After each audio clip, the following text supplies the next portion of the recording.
What's up, guys? Today we're going to install a Holley Sniper EFI on a 1966 Chrysler 300. That's a 383 with a 4-barrel.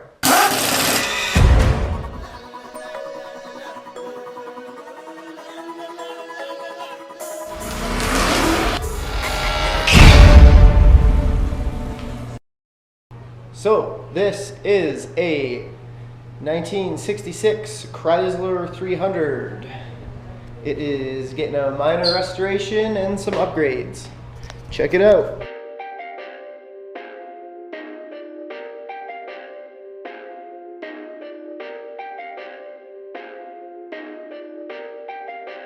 Perfect.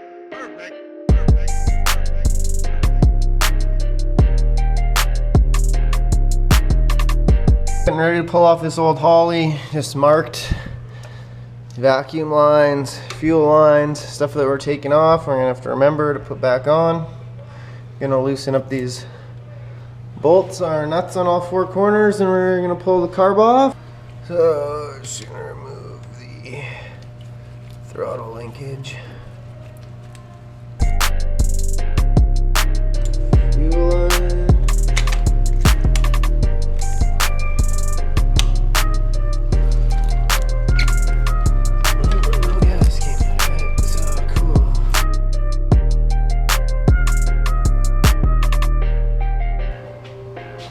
Okay, I just got this vacuum line off. Now we'll just pull the whole carburetor assembly off. This is going away. Just put this gasket on.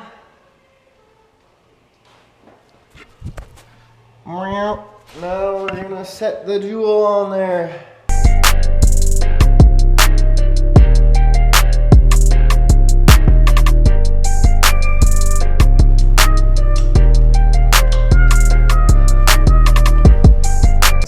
So far I've needed a new vacuum line because this vacuum line here won't reach to the back of the carb where the vacuum line ports are. So I got this extra piece of tubing that I just happen to have laying around from like an air ride kit. It's the same size. So we'll use that for now until we get some proper vacuum line tubing.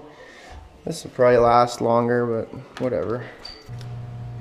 So I just reconnected the throttle cable and the throttle return spring. I actually had to hone this hole out. It was just a little bit too small to accept this screw nut that I'm using, so I had to drill it out just a tiny bit. Just another thing that, yeah, it was weird because it would fit in these ones, but not that one. So got that all hooked up. Next, so it's been like 2 hours. I spent the last 2 hours just trying to find a place that we can hook up the coolant temperature sensor in.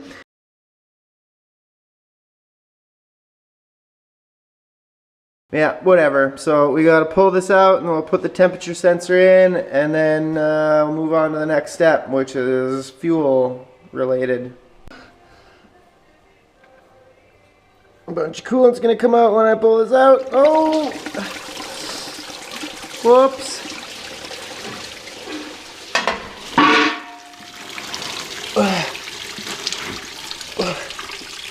Whoops. So I got the coolant temperature sensor installed right there. I'm gonna plug it in and see if it gets in the way of this. Connector here for the coolant sensor, I think. Click. First thing plugged in, alright, it's a start. So under the car, I got the O2 sensor here. I'm starting to drill a hole for it, for the mounting thing. It's actually a huge pain in the ass. Okay, so I got my hole drilled here.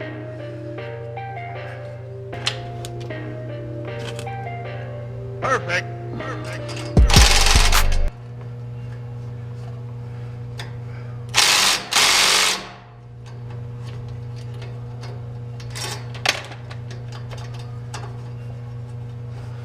The clamps are too fucking small, man. That's as tight as it will go, right? Installing the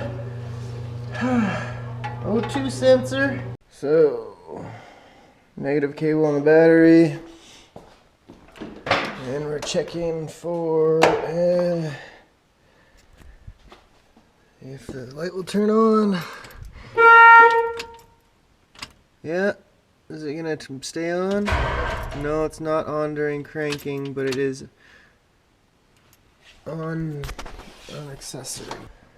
So here's the wiring harness, a relay, an inline fuse, and a long wire to go to the fuel pump, and a power and a ground wire, and then a plug for the main harness, and your pink wire that goes to accessory hot, and then the yellow wire that's going to go to our distributor negative. And then this is like another for if you want it to control stuff like your fans or nitrous. And then I guess we don't even use this. It's coil driver thing, I think. And then there's a little screen. You gotta run the bad boy through the firewall and get all this figured out. Just gonna run the screen through the firewall here and find a grommet to put the wire through. So I just had to cut a little hole in the grommet there, feeding it through. Got it all hooked up basically. Oh, I just dropped the screen. I hope that didn't break it. Oh man, a lot of walking around. Some walking around money.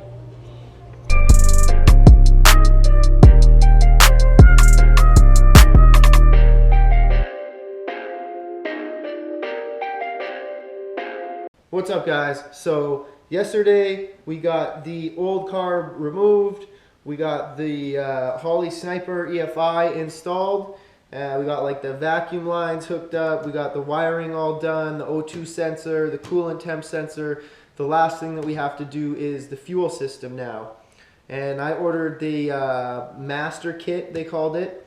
It came with some fuel line, a bunch of fittings, 2 fuel filters, and a fuel pump. And the box says right on it, no return or without return. And the instructions right here say you definitely need a return line. So yeah, it's a master kit, but you're still gonna have to go to the parts store to buy a return line. And also a adapter. My coolant temp sensor just didn't want to go anywhere, so I had to get a larger adapter fitting for it to make it fit in the original coolant temperature sensor spot. So just a heads up, I guess, if you're trying to do this and you want to do it in one day, it might take you more than one day. Alright, so this here is the fuel feed line right now, and that goes into this housing, which also has the gauge and the fuel pump foot or whatever, like a sock on the bottom with the filter shit out. So I actually just reached up there with a hammer and I actually got the ring free on it here. And now I can actually wiggle it a bit. I gotta just get these fuel lines off of here. All I can see from my angle is like that. Yeah, can't see shit, hey? So we'll pull those fuel lines off there and try and get the whole unit out of there, and we're going to drill a hole in the unit, mount the bung in there to do the return line, and hopefully just put it back in. Just pop this off like that. Squiggle that down. This line. Able to come free and do a bolt or two. Okay, so before I pull the sending unit out, since I thought the gas is bad in here, what I decided to do was undo the fuel line at the lowest point. I undid the battery first, but I undid the fuel line at the lowest point. and now I'm just draining it. I know that's not the safest way to do it, but I'll be transferring that to a jerry can.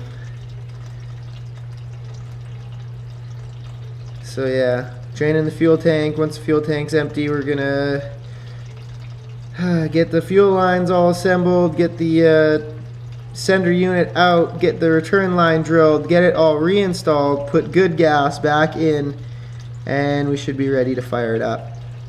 Okay. So I got the fuel line, fuel drained.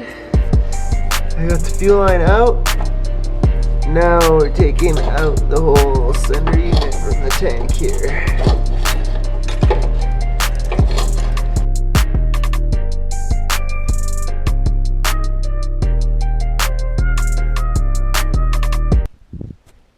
Okay, so I got the fuel sender unit out, and there's problem number 3 and number 4, or number 2 and number 3, or whatever.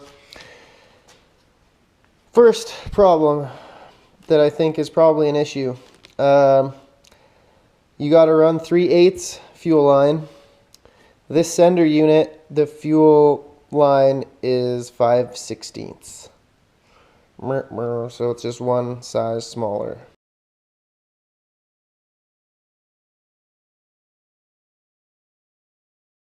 Okay, well, I better do some work. We're gonna remove this fuel line. There's one bolt and just a bunch of these little clips. Use these if the fuel line that we're gonna use will fit. I have to bend them a bit to make it work.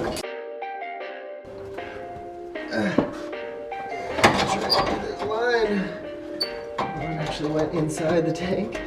That's cool. Yeah, that's why I didn't want to come out. So I don't want to bend this too much because we're going to reenact the bends in it to get past the exhaust the same way they did it stock. You know what I mean? So 66 Chrysler 300. Removing the fuel filler neck. It's Mopar, so you can remove the filler neck, which is usually just a rubber grommet, and it's held in with one bolt screw. So I undid that, and now I'm just gonna try and wiggle it out of here.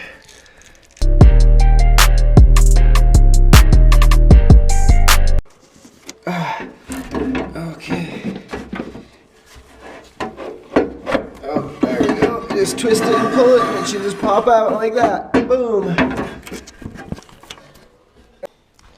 Okay, so I got the fuel neck out of the car, and basically it goes like this. The only place that we can put the hole, I would have liked to do it down here closer to the tank, but you can't reach in there and get the nut back on because of this thing, and because there's no room. There's a kind of cross member thing that this goes through, and it just won't fit. So the only place we can do it is like right here, which I'm fine with that. You can reach in, put the nut on through the front hole thing, and just, I don't know, I thought that was a weird spot to put it so close to the actual where you put the gas nozzle in, but that's the only place you can do it, so let's do that. We'll drill it and tap that thing in there and put the little nut and the washers on it and reinstall it in the car, and then we'll run the lines. And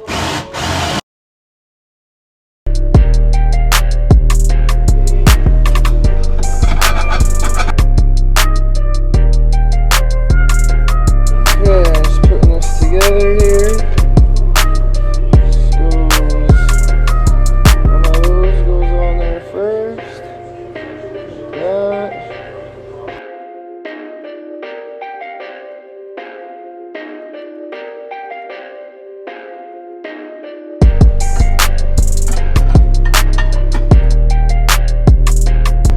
Boom, return line figured out, so we can actually just go reinstall that right now.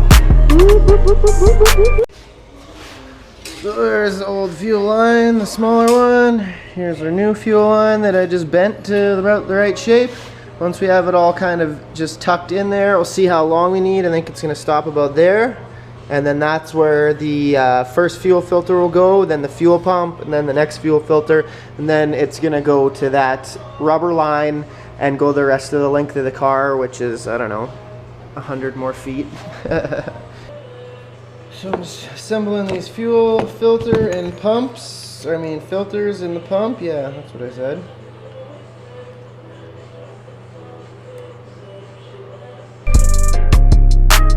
So I got the fuel pumps all mounted up, and the wire and the hose ran. So just about to do the final cutting of this fuel line. I got the return line all installed. I actually had to go and buy 10 more feet of rubber hose, and I actually used 12 feet of metal hose. And the kit I bought came with 20 feet of hose. So in total I used 42 feet of hose. But that's because the car is 20 feet long or longer. And most people won't have that problem because they'll have a smaller car. So I got the lines all installed. Return and feed lines are all installed now. What I'm just going to do is unattach them at the back and detach them at the front and blow them out with air. Rehook them back up, fill it up with gas, and then I think we're ready to try and start this thing and go through like the setup wizard or whatever. I haven't done it before, so they say it's easy, so.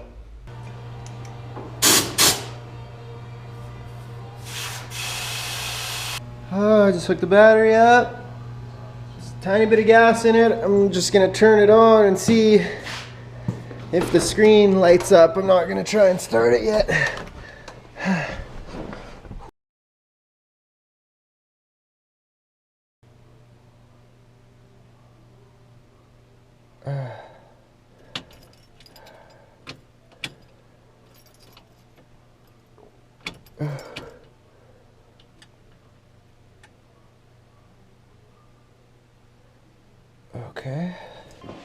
Okay, so the reason the screen wasn't turning on is because I didn't have this connector pressed all the way together. It's like the main connector, and then this is the accessory connector. I'll hook that up later once we install a tack. But yeah, I'll show you now. When I switch the key on, the screen at least turns on. Oh, don't wreck the seat, dummy. Okay, sorry, Grandpa. There we go. Oh, yeah, we got action. Yeah, alright. Cool, man.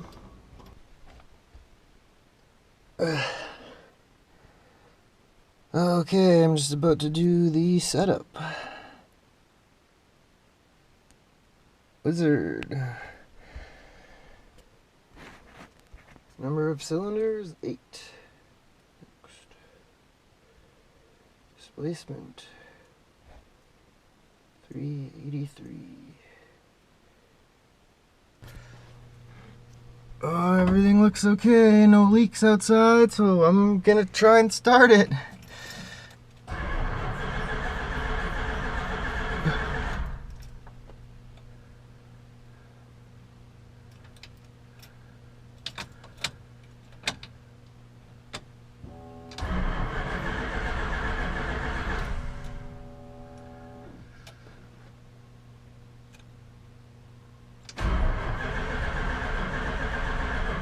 Nope, I'm not getting the RPM reading, dang it. Okay, so I wasn't getting an RPM signal. Turns out I had the wire on the wrong side of the coil, so I switched it, and now hopefully it should start. Find out right now, I guess.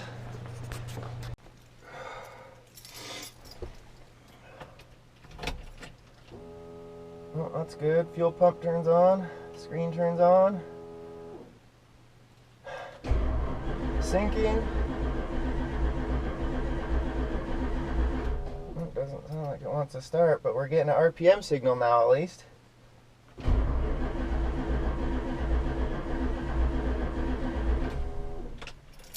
Oh, something else is wrong now. Great. Okay, update. No start condition.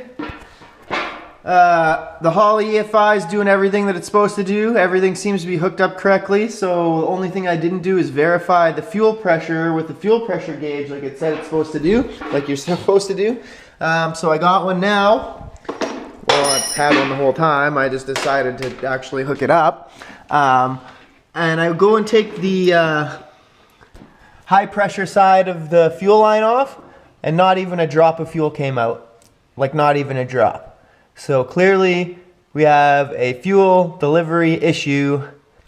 You can hear the pump. I'm not seeing any pressure. No pressure at all.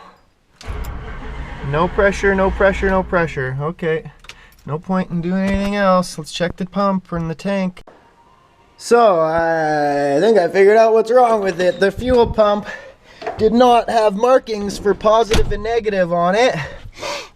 So I switched the wires around, and look at that. Fuel pressure. Oh, it starts right up. Ha ha ha, freaking amazing. I freaking did it. Yeah, ha ha.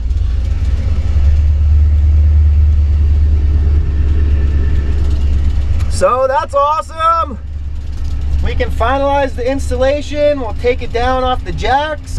All right, peace. Thanks for watching.